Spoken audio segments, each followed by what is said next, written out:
Hello, good morning. This is number 5 of my Reaching Out to Cities live stream videos. My name is Derwin Banks. I'm a farmer. I live in the middle of Sussex, where I run the linseed farm with my sisters. Here at the linseed farm, we grow and press fresh linseed oil products and sell directly to you.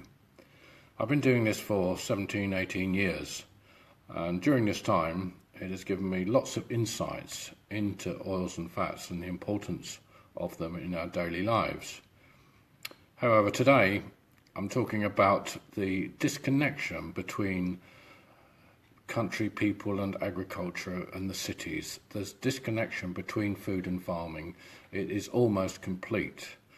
But there is good news. There are movements afoot, and quite a number of people are now thinking about food and health.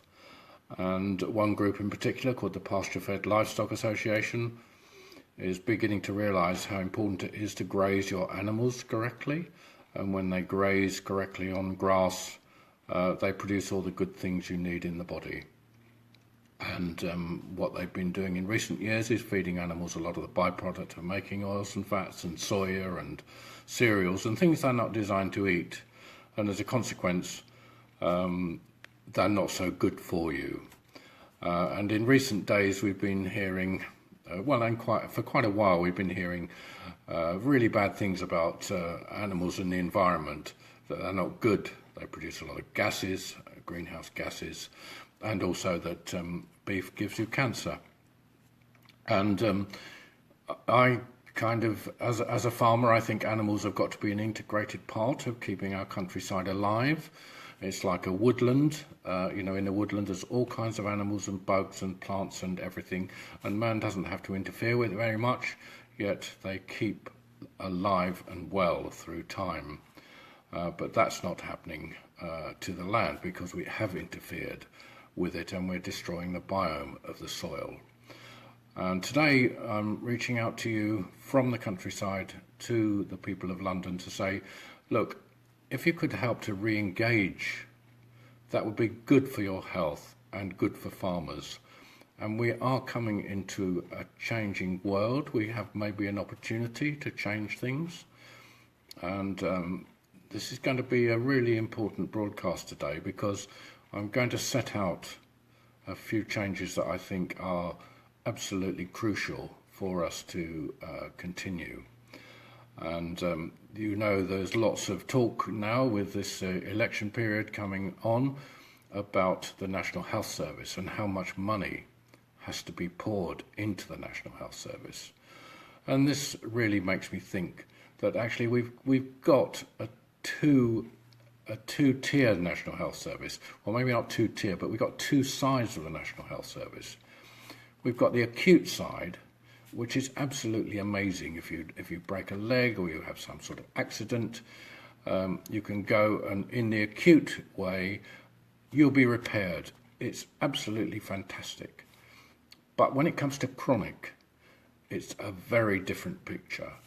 And a lot of chronic disease is caused by food, and that is now being accepted more and more and more. So how are we going to solve this problem? Well, my idea is, let's split the health service into two. We can have the acute side and see that's well funded and so on. And in fact, my sister has benefited from that because she has a cochlear implant. Absolutely marvellous stuff going on. But the chronic side, I think we've got to say, right, that has got to be funded as well. But how we must do this is move towards a more nutritional and integrated approach to helping heal people, and also help people prevent disease in the first place.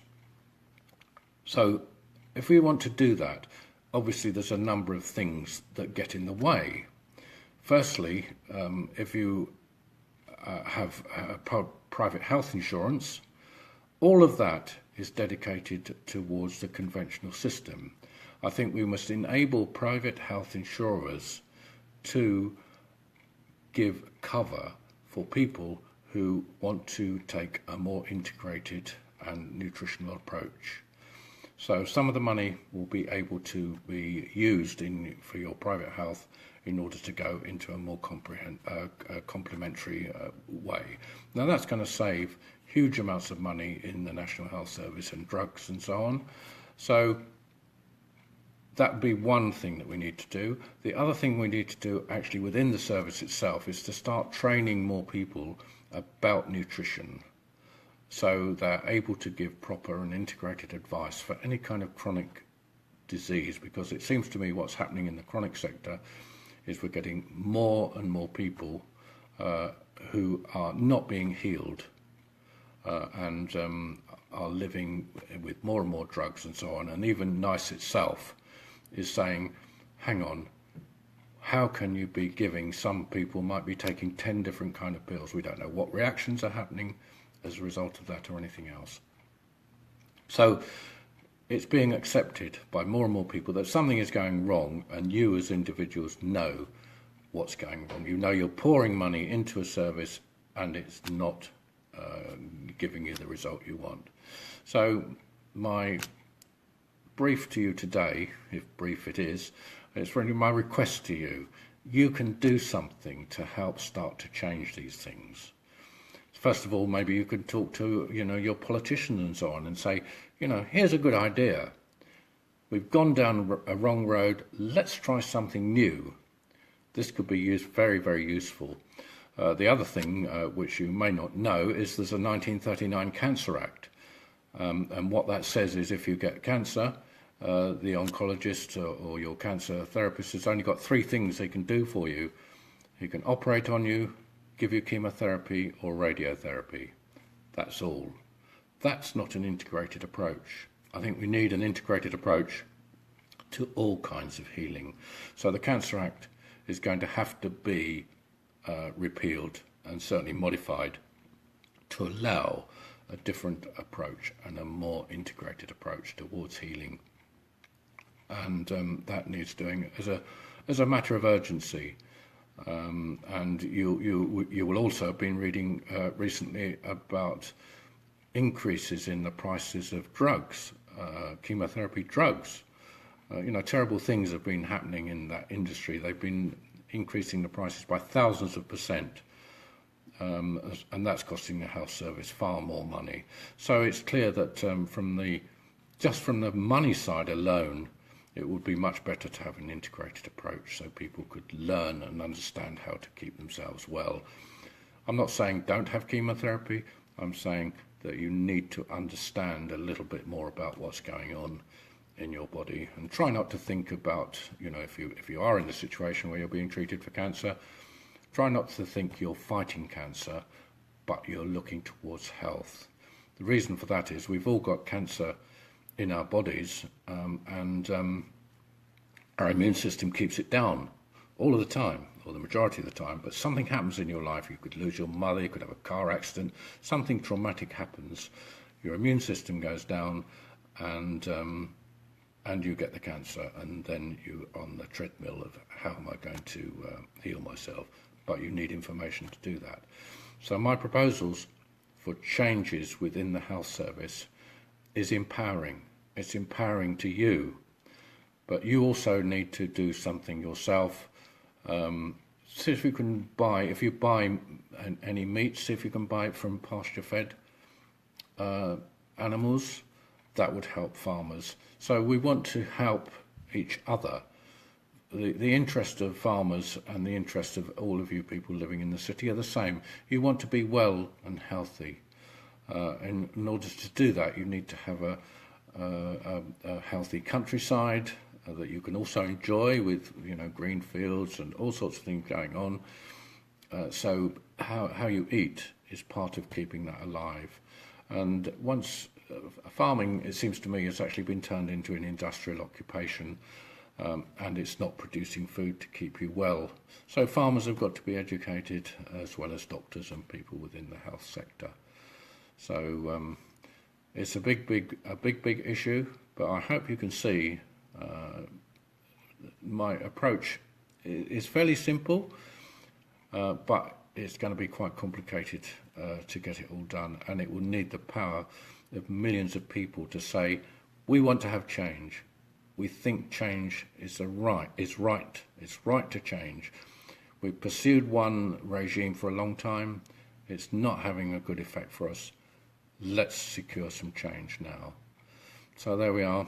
I've got more to say, but I'm not going to say too much more on this video, except to say what I've done today is turned you all into KPIs, and that's key persons of influence. And I want you to use that influence to try and influence others to bring about this change that I hope you agree with. I hope you think that my ideas are useful and valid and would help us to move forward into a better world where certainly there's no conflict between farming and agriculture in the cities. And as I said, there's lots of people, there's lots of practitioners, there's doctors, there's all kinds of people who actually are thinking differently, but they need help and support, and they actually need legislation put into place to support that new way of thinking.